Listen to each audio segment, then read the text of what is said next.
This is a test in the DEV6 environment to ensure manual updation to departments which are now eligible for Worktribe costing reduces the number of archive records in the custom BIP report. The precursor to this video in the DEV6 environment was to make the following departments eligible for Worktribe costing. You see the yellow list over here. These are now manually been updated to be eligible for costing in Worktribe. I'll take an example of one just for completion. So if I look for that department, my client groups, go to workforce structures, and we'll just query this department to just show how a department is eligible for Worktribe costing, organizations to manage departments.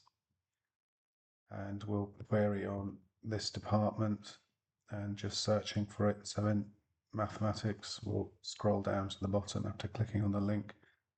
And we can see eligible for Worktribe costs. Yes, it used to have a null value. A null or a no means not eligible for costing. When you don't touch them, they're just null, which is the same as no.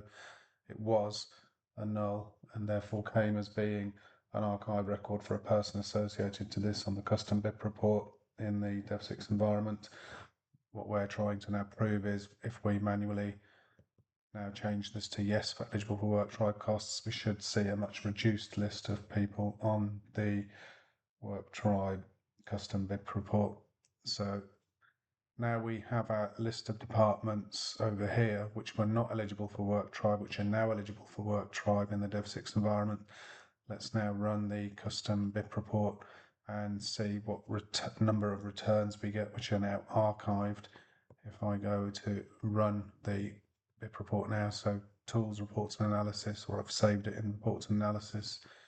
If I now go to run the full ICHR Worktribe report, which is here, let's give that a moment to run, and then we'll have a look at the number of users who are archived.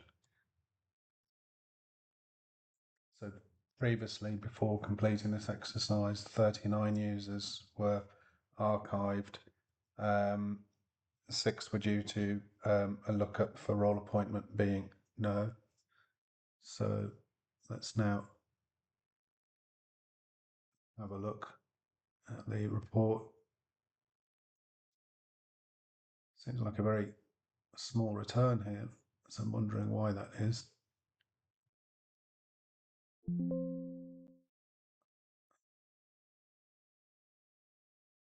Right, we have one record of one person in the BIP report, and this could well be due to the forced user being used. So that's why we're only seeing one record in the DEV6 environment.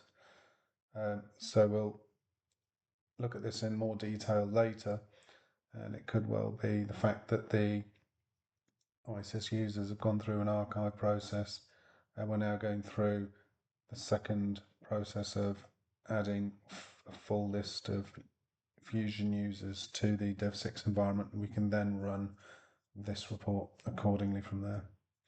So we'll catch up later after running the archive process and then have a look at the number of returned users which are then archived other than the forced user we see here. So we're in a precursor state with our environment in the test 3 environment, which we want to ingest to down in Worktribe in our current DEV6 environment, where we just see one forced user going in.